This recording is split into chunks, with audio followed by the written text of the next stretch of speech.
We're gonna lead off with Greninja because Gren's done nothing for us. Well, okay, Gren did something against Eli.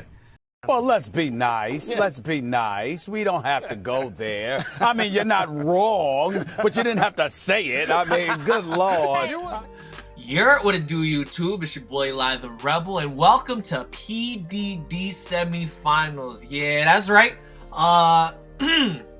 Quarters have been completed. We have semifinal matchups to break down. So we got two today. So in honor of, breaking down two matchups today, we're gonna be showing you two heat sets-ish. It's actually, so each team that I break down I'm gonna show two sets on screen. One offensive set, one defensive set that I think the coach would bring if I was them, right? And vice versa, things of that nature, right? We're still gonna break down the matchup just like I did in the last video, which you haven't seen. Definitely check that out. Link is in the description. The iCard for the for BBR that I put up yesterday is going to be on the top right now. And if you love this document, shout out to KJ for beefing up the ball hawk doc. That's still going to be in the description, just like the quarterfinal video that I put out. So definitely check out the resource for sure. Just make a copy of it in order for you to use it yourself. But without further ado, let's get into this matchup. The first matchup we have here, I got the 1 seed onesie Bennett on the left. We got Jack on the right. So onesie beat King Rock. It's very, very heartbroken by that because I thought that King Rock was gonna pull his weight together, but turns out that wasn't the case. Me personally, I would rather lose to onesie than King Rock doing it, but that's another topic for another day. Jack, however, beat Killua to get to this stage. And so now they're gonna square off. This is a very interesting matchup for sure. I don't think Rillaboom Hawlucha is going to come this week. One of the best ways to check Rillaboom, especially without Grassy Glide, because this is post home, this is not DLC 1, is to have a flying type, and Tornadus Therian is probably one of the best flying types, period. Again, this is not DLC 1, so it doesn't have knockoff right now, but it's still a fantastic way to check Rillaboom for sure. So that plus Hawlucha. Hawlucha might come without terrain, but you're gonna see on the screen right now, Mudsdale's going to be a defensive piece for Jack. I have Heavy Slam on here. You can drop some of the attack and put it in Spadef to live a Sylveon hit, and then Heavy Slam it right back. You have Protect to rack up leftovers, plus Grassy Terrain if it happens to come. That's gonna help out a lot in longevity. And then you're most likely going to click Roar in that 1v1 versus Hawlucha. So that's why I think it's an interesting defensive piece for Jack to bring. An obvious defensive backbone we have here is going to be the Umbreon, the Terra Meloetta, maybe even Sap Zipper or Azumarill if you're that scared of Rillaboom, right? Those are going to be your standard / semi heat defensive backbone pieces, but Mudsdale's probably your best bet to 1v1 the Hawlucha if you're that scared of it. On the offensive side, I think Terra Grass Pyroar is going to be fantastic. Now, Alomomola can obviously Terra out and be Terra Grass itself, but if onesie decides to Terra the Jolteon or the Bennett instead, Terra Grass allows you to hit through Alomomola since it's primarily a Fizz Def Mon to begin with. You could obviously check out. You can obviously put specs instead of eject pack, but the reason why I have an overheat eject pack here is just momentum. It's just for momentum purposes, right? You don't want to U-turn too much on Dragapult. Torn's gonna have it on for sure, but apart from that, you don't really have that many ways of momentum. Oh, and Baton Pass Umbreon, right? So you can create momentum offensively through overheat eject pack on Pyroar. You can obviously put specs on it for the most damage output, but that allows you to be locked into one move at a time. So I'm not sure if Jack wants to, you know, be locked into any one move. If he doesn't mind, you know, then put specs on, so be it. But if you like the momentum piece and then clicking other buttons later, go with eject pack. Go with eject pack for sure. On Onesie side, Onesie has a very good specs mon in Sylveon. Switching into Sylveon is not going to be that great for Jack.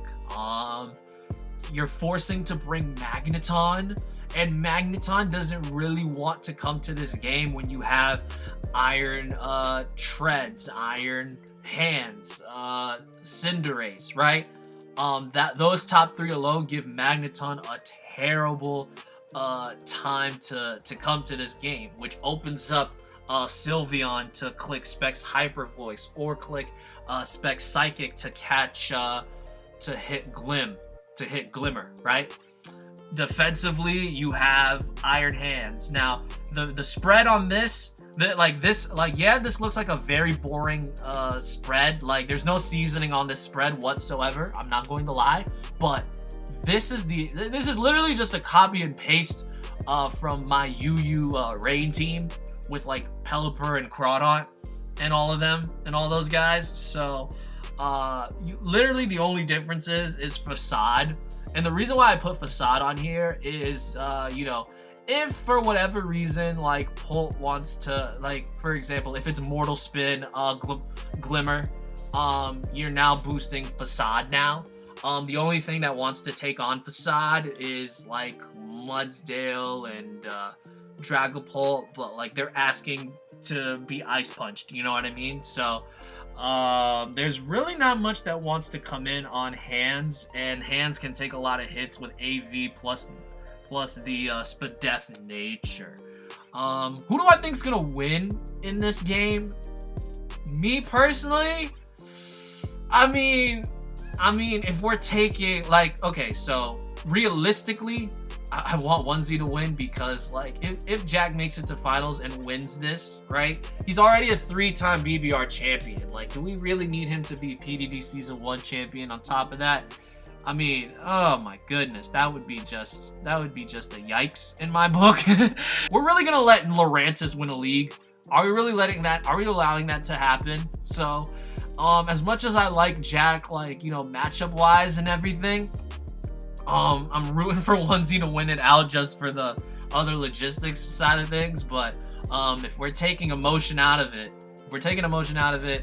I'm giving Jack the 2-0. I'm giving Jack the 2-0. I think the Aqua Jet late game to pick off things that aren't Rillaboom and Cacturn and Alomomola is going to help, right? So again, Jack has all the pieces for Aqua Jet to just clean up in the end.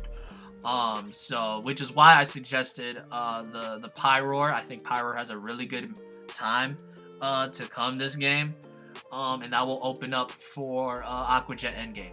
That's why I realistically think Jack's going to win. But Onesie, please prove me wrong. Please prove me wrong. This guy's won 3 BBRs. He doesn't need a PDD on his resume. So matchup number 2, we have Primal on the left. We have Dashing Sceptile on the right. Primal beats Sally in their 3 versus 6 game, and Dashing beat Shaded after multiple scheduling issues. Dashing finally got the win, right? Obviously we have Sun, but we don't have another weather to counteract that, unless you count Prankster Rain Dance on Grimmsnarl, but I'm not going to, because there are, in fact, one could argue that maybe Sun is going to help Dashing Sceptile, because you look at Booster Iron Moth to outpace Proto Walking Wake. You really need these 4 moves. You really can just click buttons, right? The only thing that wants to switch in on Moth is AV Alola Muck.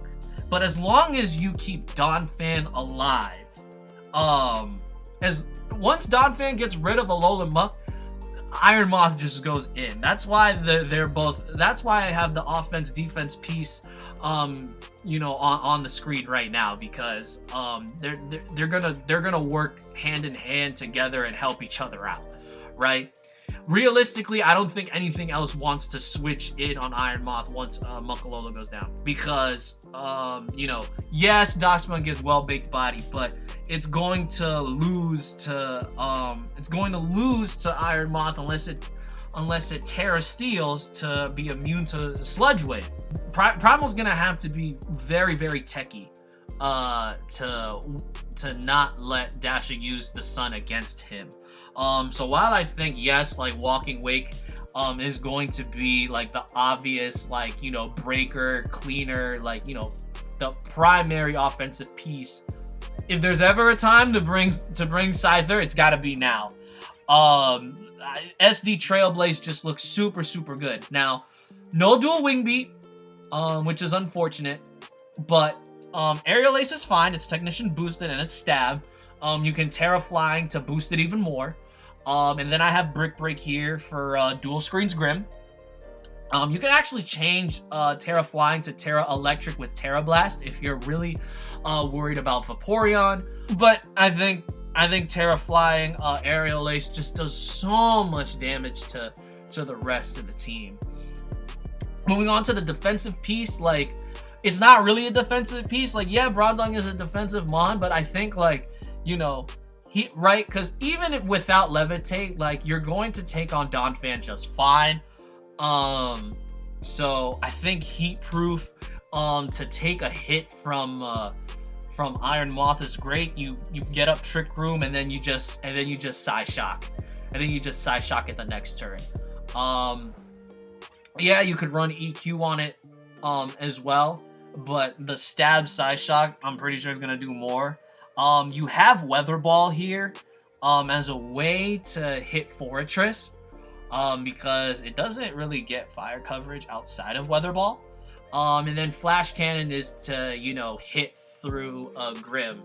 Now is to hit through Grim, and if you haven't revealed the full set yet, Grim's probably going to click Reflect in you know, predicting Gyro Ball, and then you Flash Cannon Grim instead. That's going to be really, really nice. That's going to be really, really nice. You know, it's probably going to be a 2-hit KO, but still, it's still really, really nice damage. Again, it's similar to how I'm rooting for Onesie to win against Jack. Like, I want Primal to win. He was super helpful in my week 8 versus KJ. But realistically, Dashing Sceptile can use his Sun to his advantage. And this might be a 3 or even 4-0. It can get out of hand very, very easily in my book, the way I see things. So with that, it's been your boy Eli the Rebel. I will catch you guys next week for finals, man. Peace.